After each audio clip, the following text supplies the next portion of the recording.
नमस्कार, बहुत बहुत स्वागत आप सभी का एसएच भारत में। मैं हूं आपके साथ आदर्श सिंह राजपूत।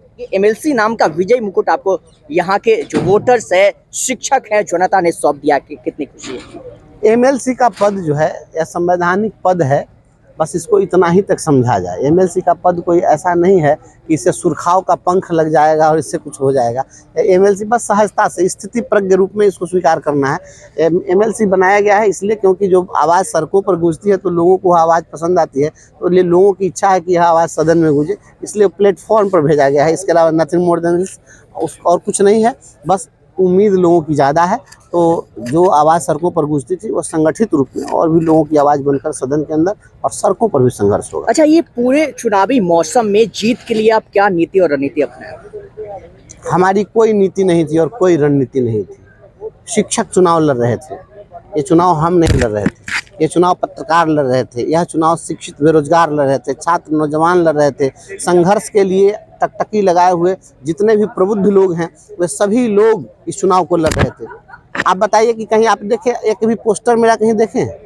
न कभी एक पोस्टर हमने लगाया, न कहीं बैनर लगा है, न अखबार में कोई विज्ञापन छपा है। यहाँ तक कि प्रेस विज्ञप्ति भी अखबार में हमने नहीं दिया, कभी नहीं। और इसके बावजूद यह परिणाम आया, तो समझिए ये चुनाव कौन लड़ रहा था? ये सभी लोग लड़ रहे थे। अच्छा, जितने भी बड़े बड़े पार्टी के जो नेता थे वो चुनावी मैदान में थे, क्या लग रहा था उस समय? मुझे क्या लगना है, क्या हार में क्या जीत में किंचित नहीं भयभीत में, कर्तव्य पथ पर जो मिला यह भी सही वह भी सही।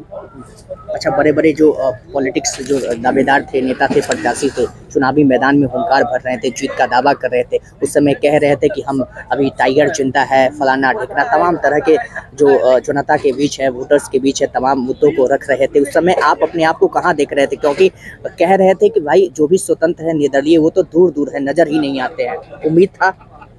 अब किसी को आंख में रतौंधी हो जाएगी तो उसको थोड़ा ही दिखेगा। उसके लिए तो आंख का की दृष्टि जो है, विजिबिलिटी जो है, वह दृष्टि और दृष्टिकोण दोनों होना चाहिए। तो जिनको नहीं दिख रहा था तो उनकी दृष्टि थी। यह सृष्टि वैसी नहीं है जैसी आप देख रहे हैं। सभी की सृष्टि वैसी है जैसी उनकी अपनी दृष्टि है। हर व्यक्ति अपने अपने नज़रिए से दुनिया को देखता है और उसके नज़र में वैसी ही दुनिया दिखती है। साथ किसका मिला सबसे ज़्यादा आपको लगता है? भरपूर सभी का साथ मिला है, सभी का साथ मिला है।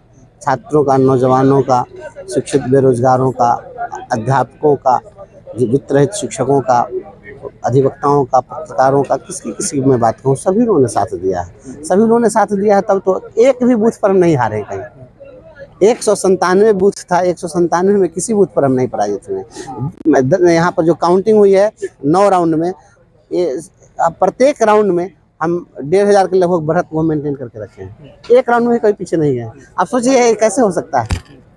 सभी लोग मिलकर लड़ रहे थे इस चीज़ को। मैं बस एक प्रतीक मात्र, निमित्त मात्र मैं खड़ा था। लड़ाई सभी लोग लड़ रहे। अच्छा, बिहार में चुनाव में हमेशा से कहा जा रहा है कि जातीय फैक्टर हमेशा से हावी रहा है। ये एमएलसी जो तिरहुत उपचुनाव, इसमें आपको क्या लगा? जातीय फैक्टर भी दिखा आपको?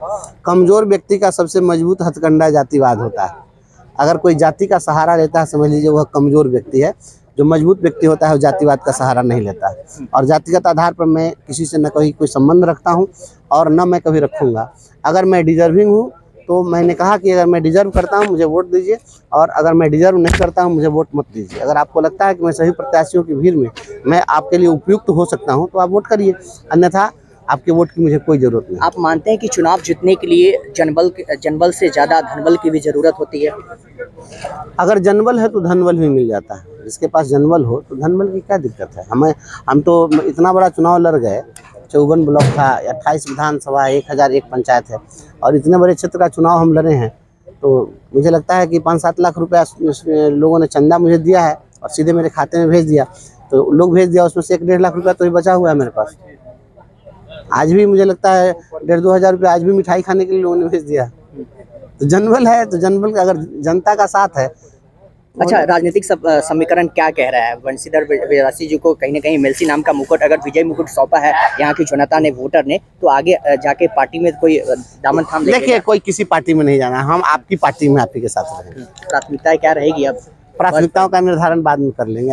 अभी तत्काल सर्टिफिकेट लिया जाए और शपथ ग्रहण पहले हो जाए, फिर सभी लोग बैठ करके प्राथमिकताओं का निर्धारण करें। क्या लड़ाई एक आदमी की नहीं है कि हम तय कर दें? पूरा श्रेय किसको जाता है? टोटल पूरा श्रेय किसको जाता है? श्रेय सभी मतदाता मालिकों को जाता है जो संघर्ष को पसंद करते हैं। जिन लोगों को बंशीधर ब्रजवासी के रूप में एक आंदोलनकारी दिखा, संघर्ष करने वाला नौजवान दिखा, उनको उनके उम्मीदों का दीपक दिखा, उन सभी लोगों को मैं श्रेय देता हूँ। लास्ट एक सवाल ये पूछना चाहेंगे आपसे, क्योंकि 18 कैंडिडेट थे, 17 कैंडिडेट कुल मिला के टोटल थे, संघर्ष कितना झेलना पड़ रहा? क्योंकि आप जगह जगह चुनाव के दौरान आपने गया भी वोटर से अपील भी किया, क्योंकि 18 कैंडिडेट थे, सभी एड़ी चोटी के बल से लगे हुए, तो उम्मीद कितना कह रहा था, संघर्ष कितना झेलना पड़ा आपको? कोई संघर्ष नहीं। क्या संघर्ष? जो प्रतिदिन संघर्ष नहीं कर रहा है वो नया क्या संघर्ष करना था? पटना में जो हम लोग लाठी खाते रहे हैं, पानी का फव्वारा झेले, आंसू गैस का गोला झेले, गिरफ्तारी हुई, पटना में इतनी गाड़ियां जली, सुप्रीम कोर्ट संज्ञान लिया, FIR दर्ज हुआ, आज यहाँ गिरफ्तार हुआ, सीतामढ़ी में जानलेवा हमला हुआ, इससे बड़ा संघर्ष तो नहीं है चुनाव। लड़ाई किससे था आपका? बड़े बड़े पॉलिटिक्स जो नेता है या सिस्टम है या सरकार या फिर खुद से लड़ाई? किसी से लड़ाई नहीं थी। कहाँ कोई ऐसा था एक भी प्रत्याशी जिसको लोग जान रहे थे? बताइए कौन प्रत्याशी था जो किसी को जो प्रत्याशी थे उनको हम मेरे सामने अभी भी खड़ा करा दीजिए। 54 गो ब्लॉक है, 54 ब्लॉक के खाली नाम बता देंगे तो आप जो कह दीजिएगा हम मान लेंगे। चलिए, अग्रिम बधाई एसएच भारत की पूरी टीम। Thank you. आप हमारे साथ जो कंटिन्यू कितना अपने से बोलना है तो फाइनली आधिकारिक घोषणा बस चंद मिनटों के बाद होना है। फिर यहाँ की जो वोटर्स है, स्नातक वोटर्स है, फाइनली जो है वंशीधर ब्रजवासी जी को MLC नाम का मुकुट, विजयी मुकुट सौंप ही दिया है। आपने देखा कि इस चुनावी दंगल में जो भी पार्टी समर्थित उम्मीदवार थे, सभी एड़ी चोटी के बल से लगे हुए थे, हुंकार भर रहे थे, जीत का दावा कर रहे थे, लेकिन कहीं ना कहीं शिक्षकों का टोली एक साथ हुआ, जन समर्थन इतना अपार मिला कि आखिरकार जो निर्दलीय थे, स्वतंत्र थे, इनको जीत का मुकुट सौंप ही दिया। फिलहाल अपने क्षेत्र में ये कितना काम करते हैं, कितना निखार देते हैं, ये तो देखना जरूरी होगा। फिलहाल ये तस्वीर आपको मुजफ्फरपुर से दिखा रहे थे। नमस्कार।